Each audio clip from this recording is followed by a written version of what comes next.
Support for Central Texas Gardner comes from the Golf Club at Circle C, committed to providing a quality golf experience while at the same time preserving the natural beauty and geological richness of the hill country. The Golf Club at CircleC.com.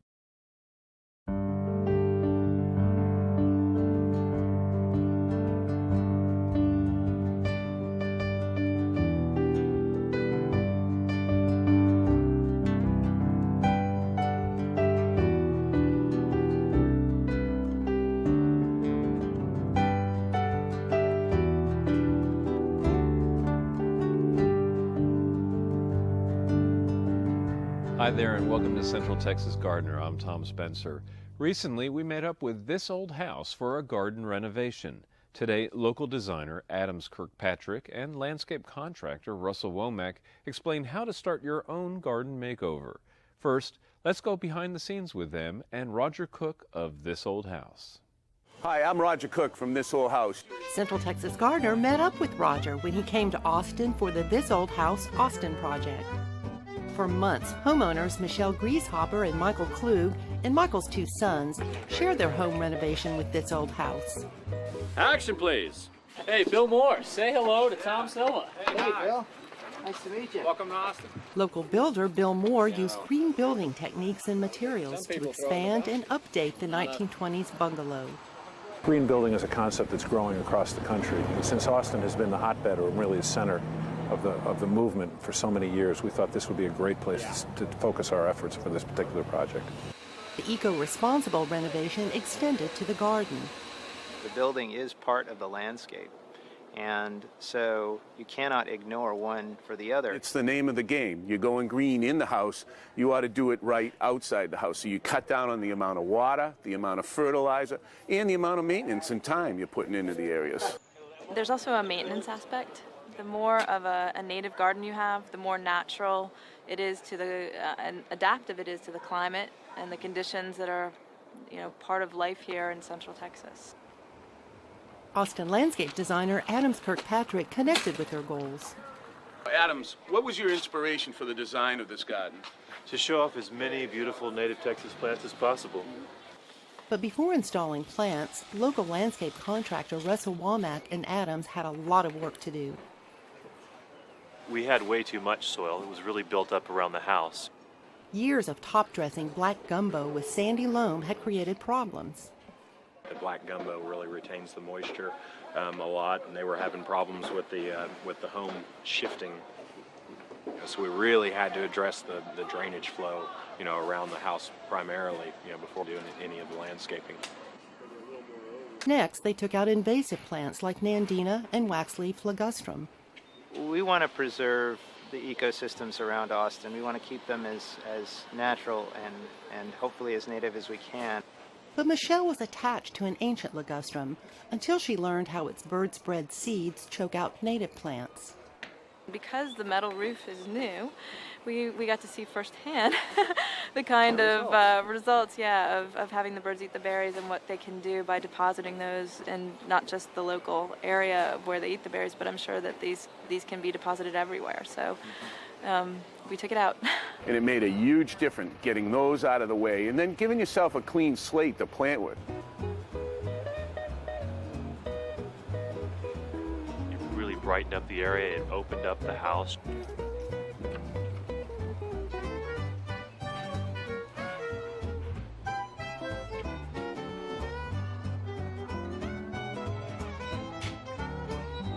Cleanup uncovered valuable plants like cherry laurel and Texas redbud. They kept the shade trees, despite the problems in being planted too close to the house years ago. I'm told they're pecans, but actually I thought they're pecans, but I don't want to argue with people over that. For years, my mother told me to get rid of this pecan tree because it was tearing up the porch, but I told her I'd rather get rid of the porch than this fabulous pecan tree. These are just absolute treasures. I love this tree. The compromise? Repairing the porch, since the old tree has many summer stories to tell. But they replaced the invasives, mainly with natives along with others, to attract wildlife and add texture. They're all slow growing, so they're not going to require, just enormous amounts of maintenance. I have a black thumb, so for me, having things that can pretty much take care of themselves is very important. But Michael and the kids love to spend time in the garden, so we wanted enough variety of native plants that there could be, some puttering in the garden, but also, again, this low maintenance aspect.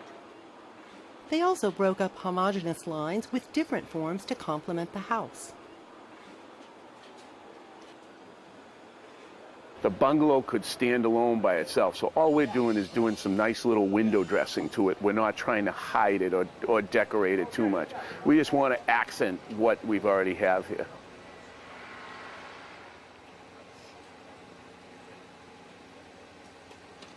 But they wanted to avoid past mistakes. We left a gigantic space in between the plants and the house. Yeah, we want these to grow in so that they have about 2 feet at the when they're fully grown between the house and the plants, so that there's no vapor barrier. Otherwise, these plants are going to trap a lot of moisture against the house and they rot out the wood. They also created space and privacy between the corner lot and the street with their plant and fence design. Because it's an open fence, it doesn't create that solid barrier. It's just enough to give you separation from the street. I like the idea of adding the fence just for the separation piece for it. But then inside it, they added these curved lines with a limestone to separate the lawn from the plantings, and I like that too.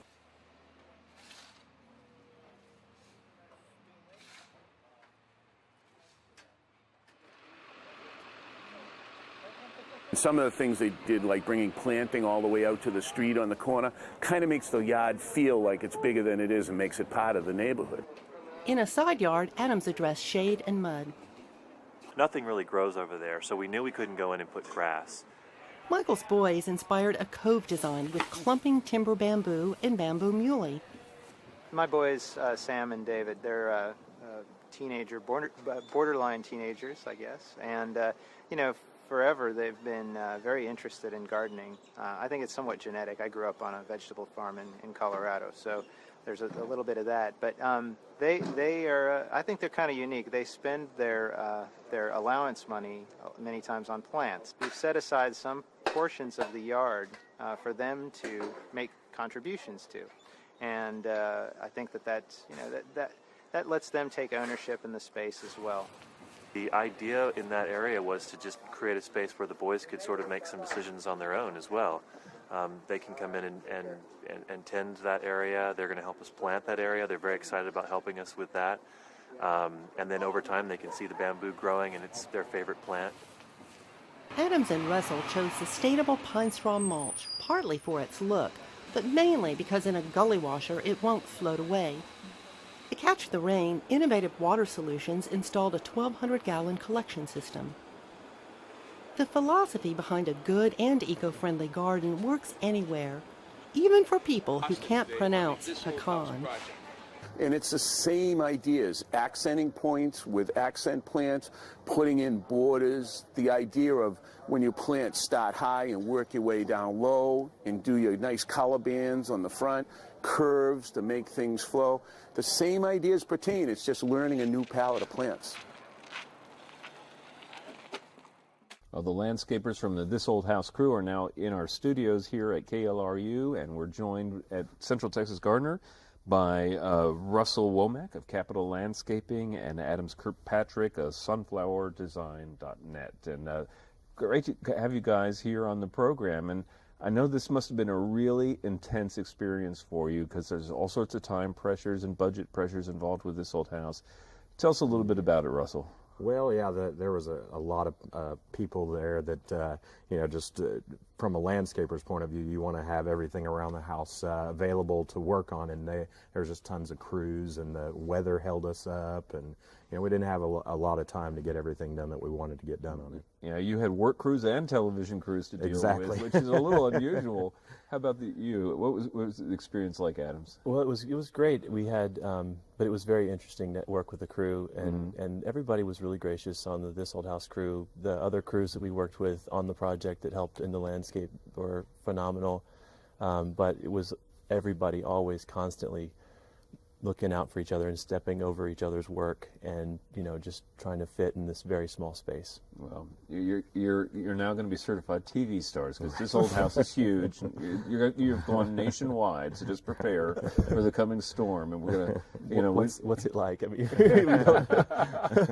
just be prepared to get your autograph asked for in the HEB. That's all I'm saying. Okay, but now. When I watched the piece, I thought it was really fascinating, because so many of the issues that you deal with and had to deal with in such a short time are stuff that folks across the region have to take into consideration all the time when they go outside and start working in their yard. Right. You had drainage issues, existing plants, but you also had all this kind of priority of making this a really green project. So there were a lot of hoops here. And I think a lot of advice probably you got from this experience that you can pass along to the rest of the folks out there in our audience. And I want to start off by talking about some of the big work that you had to do. And what I noticed in the piece is that you had a lot to deal with, just in terms of the soil. Right. Yeah, there was a lot of extra buildup from years of people bringing in sandy loam. The soil levels were really high, and it was causing major drainage problems, and the house was shifting. I mean, I know there were days where it rained over there and the house would shift 4 or 5 inches, so we had to really address the drainage first. Wow, you could see 4 or 5 shift in the house. In the house, yes. Oh, wow. Yeah. So let's talk about how you did address this. Now, for years people were advised to pile on the sandy loam. Every year you'd see people burying their lawns with this, what we now call in the landscape industry, red death. Right. Yeah. Because it doesn't have enough sand in it. It doesn't actually improve drainage very much. Right. But we shot a grade, checked the levels, and made sure that we had positive drainage away from the house. Mm-hmm. But it was hard to deal with, because especially when it's wet. Mm-hmm. The gumbo is really hard to move around.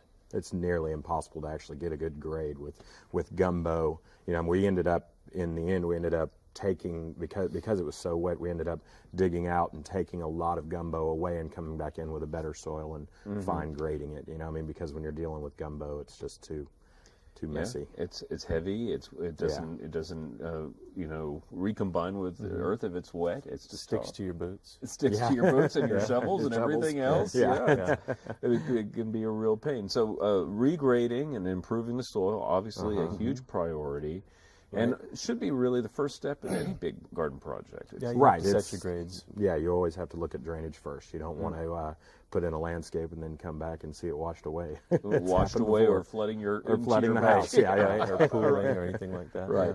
Now, one of the things that also you had to deal with here were, and this is true of a lot of people are moving into the center of town. They have existing trees, existing shrubs, and the homeowners here were pretty attached to some of those plants that were kind of causing some problems. Well, there was a huge waxleaf ligustrum that was creating a lot of privacy from the front and from a cross-street intersection that they live on at 42nd and H.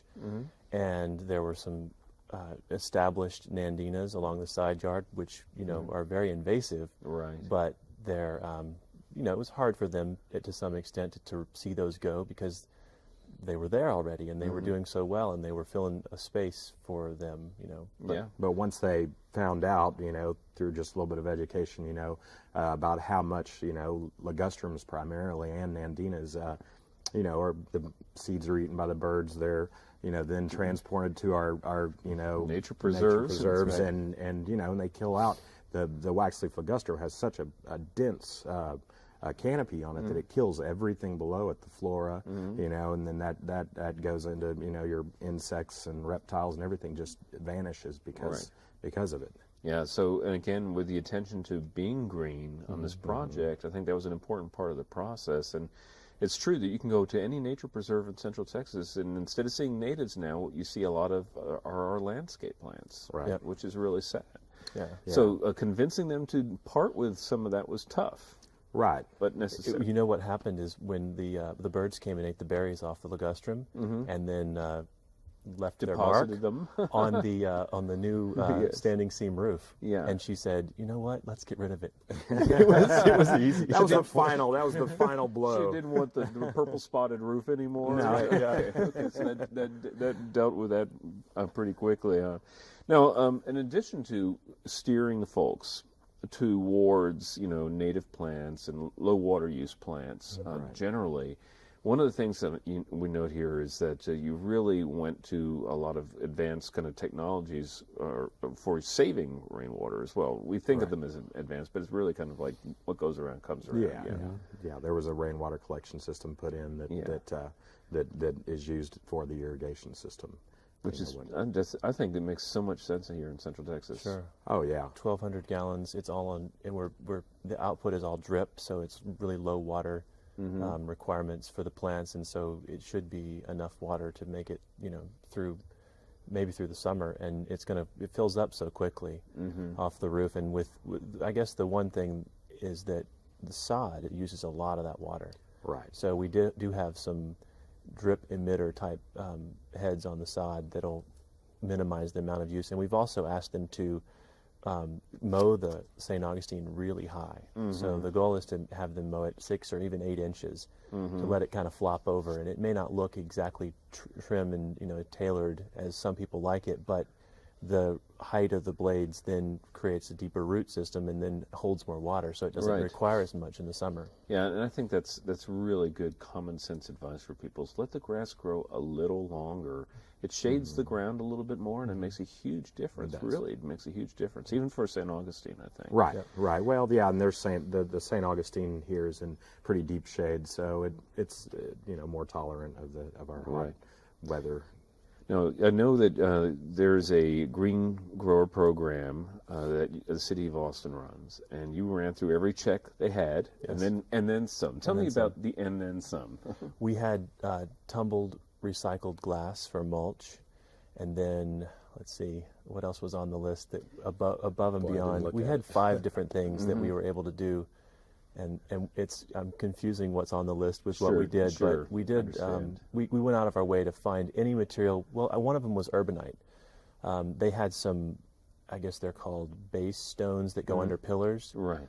And we took those and used them as stepstones in the back, and they're beautiful. They're limestone, square cut limestone. Cleaned them off, and they look really good in the back. Urbanite's just a fancy word for reused concrete. Cut up concrete. Yeah. Okay. Well, that's. But it's better than taking it to the dump, Exactly. And it can be very beautiful. And if you've got a concrete path that's monolithic and just one long path, you can cut it up into pieces and then have rows of sedges, Texas sedge, or something in between to kind of add a little interest, break up the monotony of concrete. So. Right.